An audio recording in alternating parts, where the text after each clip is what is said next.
You're such an asshole. Oh, children, get comfy here. Rarely do I have an epiphany anymore. When I was young and had to figure things out. Now that I'm old and have everything figured out, rarely do I learn anything new. But then I discovered something. I'm completely joking. I'm not that much of a prick. I did have an important epiphany, though.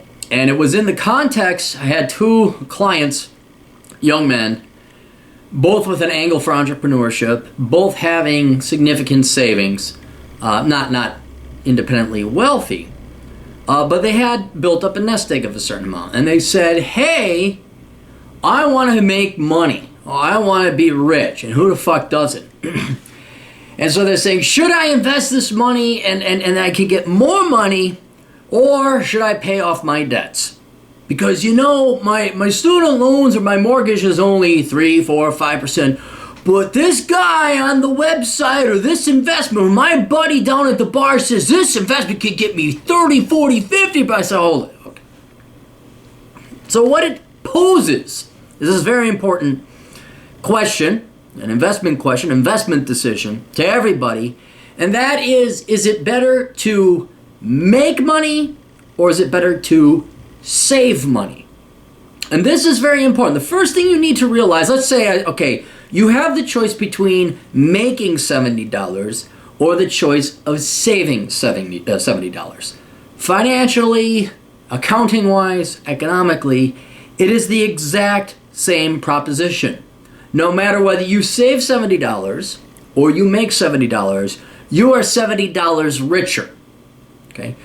The problem comes in with three different variables. I'm going to add the third one because it just dawned on me and it's very important. All right? Risk, taxes, and work. Okay? And this is why I'm inevitably going to conclude it is better to save money than to make money. All right? The first one is risk. In the case of these two dude bros, they weren't dude bros, but they sound like it, so we're going to call them dude bros. Both of them have this certain amount of money. They could pay off their debts, saving them a certain amount of interest, or they could invest in an investment of some kind of business venture, and they could make more money than the interest they might save. And I know that's not analogous. They could have a higher rate of return. That's why they would do that over paying off their debts, so they want to know if it's worth it. Well, the problem is one of risk. If we're looking at our $70 example again, well, I can either save money or I can invest my money and make money. There is always a risk associated with making money, because usually if you're investing or going on a venture or investing in some kind of business or stock, there is the chance you might not get your money back. So you lend your buddy $100, he promises to pay you back $110, and then you never see him again. Or you, quote, invest in an education, you drop down $150,000 on your liberal arts degree, and then you're still working the same $8.50 an hour job as a barista that you could have worked fresh out of middle school, not even high school. You could invest your money in the stock market, but the stock market goes down and you don't make that 7, 8, 9, 10, 20, 30, 40% rate of return. And there's always the chance. You buy a house, buy an investment property, your renters torch the place, blah, blah, blah. There is always a risk when you take your money and give it to somebody else, and that's what you're doing when you invest. You give it to somebody else that, and the expectations are going to provide a higher rate of return. And given the quality and caliber of your average American asshat, no. I know the stock market historically has provided a certain rate of return, but I'm saying investing in bars, investing in, my buddy and I are going to go into business, all this other shit. The vast majority of businesses fail because the vast majority of Americans are fucking idiots. So there's this huge risk when you go and try to make money. Saving money is completely different because it's about the only zero risk investment out there. It's truly zero risk because all the risk is on you. If you cut your budget, well, you're the one responsible for that. It's not like you're going to screw yourself over. So if you cut your budget, you automatically save that money. There's no second party involved. It's not like your mom's got to then go, well, okay, I'll give you the money because you saved money. No, I save my own fucking money. If you pay off debt, again, the risk is incumbent upon you. You're the risk. You're the risk to the bank that you're not going to pay it off. But if you pay off your mortgage or your student loans or whatever, you're saving that 3, 4, 5, 6, 7, 8% interest. Credit cards, certainly 20, 25% in some cases, which is a hell of an investment. It's a great investment because there's no investments out there paying 24, 25, 15 double-digit rates of return. Not your bond savings accounts or your dividend yields. Certainly not that. So when it comes to risk, it's a no-brainer. That unto itself is a reason that you should try to save money as opposed to make money. Because there's no way that investment strategy is going to fail you. Because it is always a risk-free option to save money or pay down debt. The second thing, taxes. Because you guys all can't wait to line up to suck, or you did line up to suck Obama's dick, then you also all lined up to suck Hillary's dick, which she has one. You guys hate people that are successful. We punish, this is not opinion. This is not me being an evil white male Republican, libertarian, conservative, ooh, boogity, boogity, boogity. This is true. Look at our tax rates. We hate successful people. We hate it when people make money. That's why we have a progressive tax rate. So if you make, I have to look it up, you make some little amount, you actually don't even pay taxes. You make a minimum amount or medium amount, it's like what, 15, 28%. And if you get high enough, they're whacking at 40% off your, and that's just federal. That's just nothing about state or local, which in the case of California, they really hate smart, intelligent, successful, rich people. So that's another downside to making money. If you make money, you're going to pay more taxes on it. You're certainly, if you make even more money, you might get bumped up into a higher income tax bracket, so they'll take even a larger percentage. So it's like, okay, do I want to just make extra money to pay the extra taxes, or am I better off cutting my budget, becoming a minimalist? I don't need that. Oh, we saw some douche. We looked up this Mercedes, that just like if you look up douche, this guy's face would be in there. He has this Mercedes SUV and it looked gaudy. Just like, I have so much money. The only purpose of this vehicle is to show how much money this person had. And we looked it up and it's a $250,000 SUV.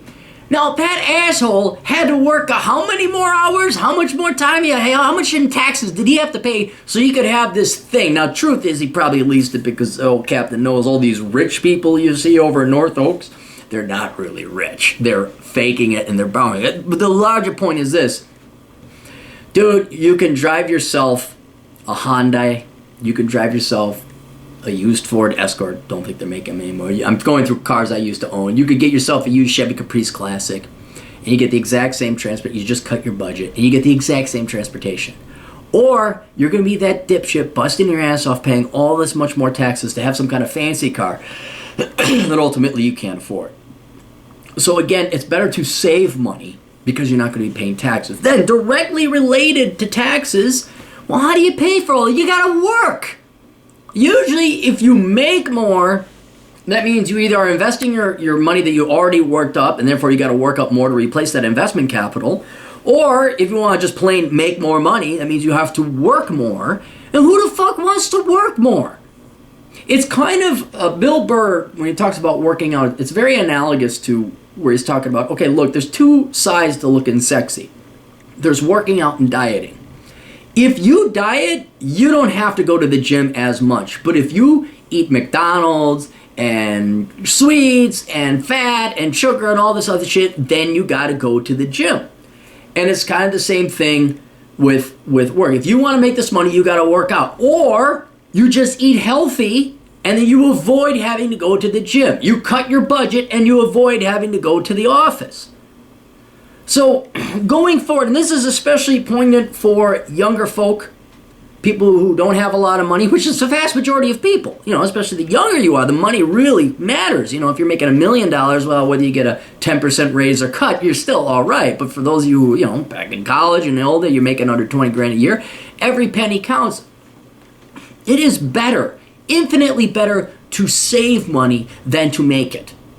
Right. Now, if it were to change where all of a sudden there were no income taxes, we'd have a sales tax, or things are a little bit more meritocratic, okay, that might change. But by and large, because of the risk-free aspects of saving money, and because the fact that to make more money, you got to sacrifice time, it just ain't worth it making more money or investing more money. So what I would do, especially for your personal finances going forward, take a look and say, okay, can I cut the budget? That's the first thing right there. What don't I need? Become a minimalist. If you don't know what it is, look up the book Bachelor Pad Economics, read through it. That is the first thing you could do because it takes no effort. You simply just tighten your belt and you do without. If you got to go and make money, holy shit, dude, you got to get a master's degree, you got to go into the office, you got to work more, you got to pay more in oh, fuck it. So that's the first thing you do.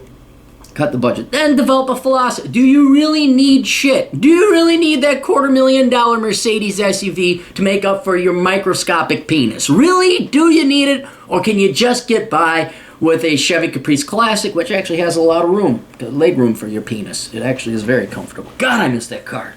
That was a great car. So that's what I would recommend.